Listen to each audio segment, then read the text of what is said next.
The Taylor family, Linda and Jack Taylor, and their 3 children, Jane, Lance, and Lucy, lived in a grand house in Vienna, Virginia. The couple ran a successful publishing company and were among the well-known, reputed, wealthy families in town. Growing up, Jane, their eldest daughter, had always been the apple of their eye. Their middle child, or in other words, the wild child, Lance, had always found his ways into mischief. And lastly came Lucy, their youngest daughter. She believed nobody loved her, and was always complaining how her parents loved her elder sister and brother more. They gave them more attention, and she was always being overlooked. And every one of them in the family were out dedicating their lives to make her life miserable. Let's just take Lucy's 9th birthday for example, when she locked herself in her room for hours during the party. Why? Because she was pissed at Jane for hogging all the attention on her special day. It all started with having to pick up Jane from the airport. She was returning home from college. "Lucy, come on now, come out. Everyone's waiting for you downstairs." "What? No one is waiting for me downstairs. Everyone's talking about Jane. Everything's always about Jane. Jane graduated college, Jane is perfect, Jane is good, Jane is successful, Jane is this and that." "What? Lucy, don't be silly. You're a sneaky little goody two-shoes. She's always stealing my thunder away, Mom. Why did you even have to come?" "All right, you're the birthday girl, Lucy. It's your day." "Lucy, sweetheart, this is a milestone in your sister's life. Try to understand. It should be double the celebration today. You guys are all against me. None of you care for me. Her graduation is special, but my birthday isn't. Dude, stop being a brat. If you're not gonna come down and cut the cake, I'm gonna start eating it without you. Lance, be nice to your sister." And it wasn't just Jane who was always taking the spotlight, but Lance was all in all a pain in the neck for Lucy. "Mom, you never tell Lance no. No matter what he does, why does he get to go on a 3-day trip with his friends and not me?" "Lucy, he's a boy. The harsh reality is, boys get away with things girls don't get away with. This isn't fair. He gets to have the time of his life, and I have to be locked up in this house all the time like some fire-breathing dragon is waiting for me outside. I'm not a princess like Jane, Mom." "Stop complaining, you brat. I told you not to call me a brat. Mom, I saw a girl in Lance's room last night." "Yeah, like anyone's going to believe a stupid 10-year-old. I'm 11. Lance always got away with everything. He was always sneaking out, fooling around with his friends, and spending their parents' hard-earned money on stupid things like bungee jumping and scuba diving. And what did Lucy get to do? Learn how to play the piano, paint a portrait, learn manners, follow in the footsteps of Miss Goody Two-Shoes Jane Taylor. And she didn't even get appreciated for it. "I'm really proud of you, Jane. Your designs made it to the front cover." "Yeah, why don't you brag a little more about her?" "Lucy, why can't you be happy for your sister? This is an achievement." "And what about me winning the esports tournament? You know I got prize money for that, right?" "Really? Good job, Lucy. I'm happy for you." "Psh, she's a loser. You don't know how to play real sports. That's why you're always into online gaming." "Did I tell you guys I got accepted to BII? Now that's my boy."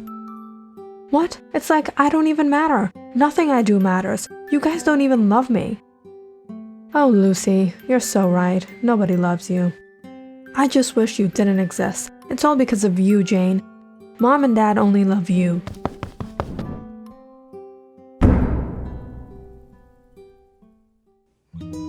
"Lucy, come on, let's go get some burgers."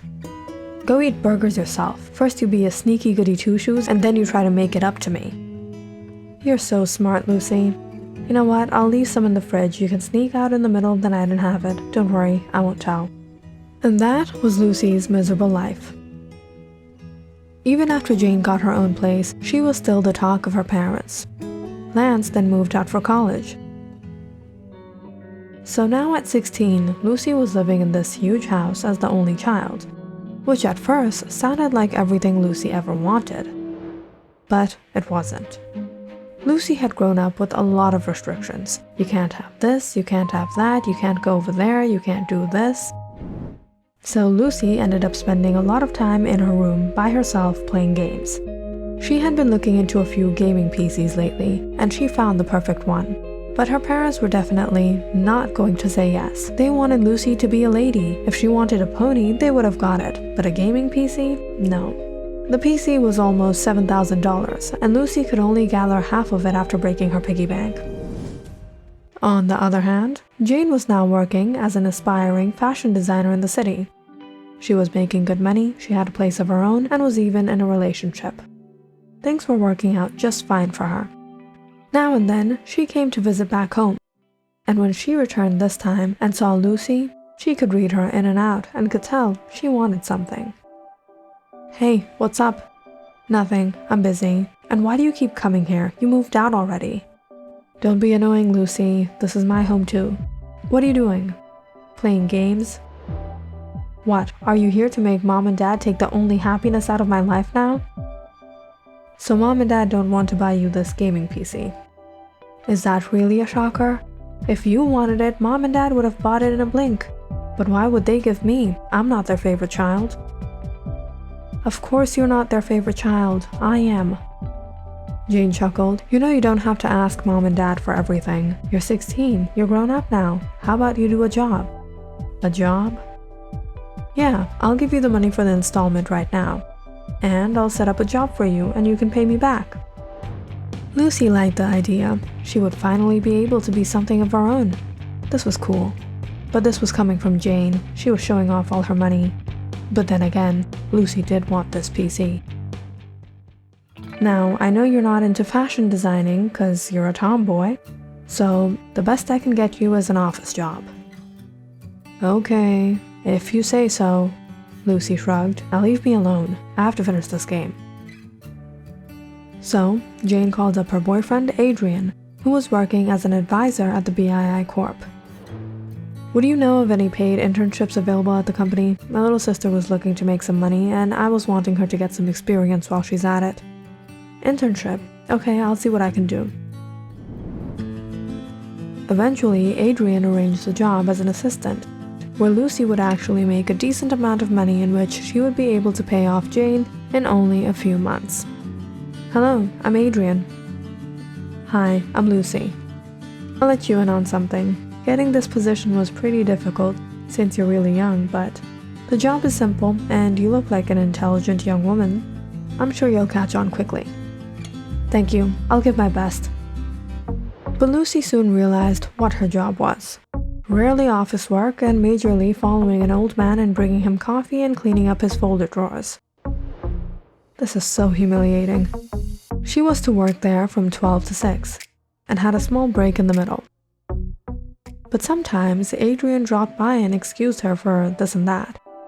"I was heading out for lunch, why don't you join me?" "But it's not my break time." "It's alright, it's only between me and you." Was he giving her special privileges? Adrian was really nice to her. He always complimented her, and he always listened to everything Lucy told him intently. And just by the way he looked into her eyes when she spoke about the silliest things, Lucy could tell he was taking interest in her.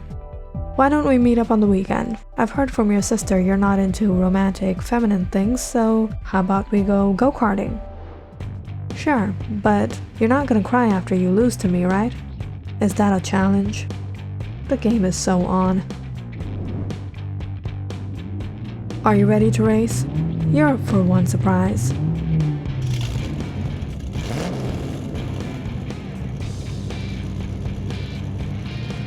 How many times have I crossed you so far?"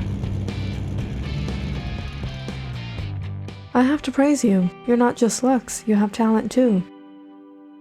"You weren't that bad yourself. I didn't expect you to win against me, I'm a pro." "Yeah, I know, but if there's one thing you won't be able to beat me at is a Sunday competition." "You want to bet?" After a fun go-karting session, Lucy and Adrian sat in the food court and dived into their ice cream. She was shocked seeing how fast Adrian finished his. And right before she was to bail, feeling overloaded, Adrian pulled out his straw and dipped it into hers. "Don't worry, the champion will help you out." Lucy chuckled, staring at Adrian on the other side. She could tell he was so into her. But this wasn't going in the right direction. Let's not forget, he was Jane's boyfriend. Spending time with him was fun. At least someone saw her for what she was. But what was even more fun was the fact that Jane's boyfriend was more interested in her, cause she was prettier, she was more entertaining, and of course, Lucy was just better than Jane. But it wasn't before long that Jane returned home to Vienna, looking awfully angry the next week. Lucy was in her room overhearing a heated argument between Jane and their parents. She shrugged. Now she was going to be in trouble. She was going to be grounded, and as she expected, Jane barged into Lucy's room. "Why are you looking at me like that?" "You know very well why, Lucy. You will not meet or speak to Adrian again." "Why? What's the big deal? We're just friends." "Keep it, Lucy. If you had the least bit maturity in you, you wouldn't have done what you did. You won't be working there again. Don't worry about the money, I'll pay it off. But Lucy, I'm warning you. If I find out you tried to contact Adrian again, you're not gonna like it." "This isn't fair. You can't boss me around like this." "You know what, Lucy? Nothing is fair, but you have to deal with it." Lucy was a little taken aback at how angry Jane had gotten with her. Usually Jane was always nice. She gave in to what Lucy wanted. She even let Lucy get away with this and that over the years. But today, Jane was furious. Nonetheless, after Jane left, her parents gave her another lecture, and Lucy knew she didn't really have a choice but to do as she was told. Besides, it wasn't like she was into Adrian like that. He was fun, but he was like 15 years older than her or something, and it was a little shabby of her to flirt with her sister's boyfriend. As the weeks passed, eventually Lucy made up with Jane. Some time went by and things were back to normal. 2 years later, Lucy moved out for college and pursued a business degree on her parents' insistence. Life was going by okay, until one day, Lucy bumped into someone familiar at a business conference. "Adrian, is that you? It's been long since we last met. How's everything going?" "Well, I'm currently studying at BII. I'm doing well. How are you?" Adrian and Lucy decided to catch up on some coffee. But just by how Adrian was suddenly treating her, Lucy could sense something was off. And it wasn't before long that Adrian got quite serious. "Lucy, you're doing great, and I wish you the best, but there's something I need to tell you. Something that might change your life forever." "What?" "My relationship with your sister didn't last, and you know why. She came to me that day and confronted me about everything, and we broke up for good. I haven't met her since, but that day she told me something. And I think you deserve to know as well. There was a reason why she was so upset. Your sister Jane, she's not actually your sister, she's your mother." "What? This can't be true." But it was. It was years ago, when Jane was just 14 years old, that she found out she was pregnant. She was devastated, nervous. She didn't know what to do. She was too afraid to tell her parents anything, knowing they wouldn't accept it in any way. The Taylor family had an esteemed reputation in the society. Her parents were conservative, and they always worked their best to maintain a good image. And with this news, Jane knew what she did would ruin her family's name. However, this wasn't something that could be kept a secret. But by the time her parents found out, it was too late to do anything about it anymore. Although their daughter had done something they didn't approve of, she was still their daughter, and as parents, Linda and Jack had to find a way for her. But at the same time, they couldn't allow their family name to be shamed. So, Linda took her daughter Jane and moved out far away, while they informed everyone that they had gone on vacation. Away from home, Jane went through her pregnancy and gave birth to a child she named Lucy. She was the mother, but when she would be returning home to Vienna, Lucy would be known as the daughter of Linda Taylor, and as the years passed, Lucy grew up in the Taylor household, calling her grandmother her mother, and her real mother her sister. Everything's alwaes about Jane. Jane graduated college, Jane is perfect, Jane is good, Jane is successful, Jane is this and that. You're a sneaky little goody two-shoes. She's always stealing my thunder away, Mom. Why did you even have to come? Alright, you're the birthday girl, Lucy. It's your day. It's like I don't even matter. Nothing I do matters. You guys don't even love me. Oh, Lucy, you're so right. Nobody loves you. If you wanted it, Mom and Dad would have bought it in a blink. But why would they give me? I'm not their favorite child. Of course you're not their favorite child. I am. Click on the subscribe button and check out more awesome videos on our channel. And don't forget to press the bell icon because you know it's interesting.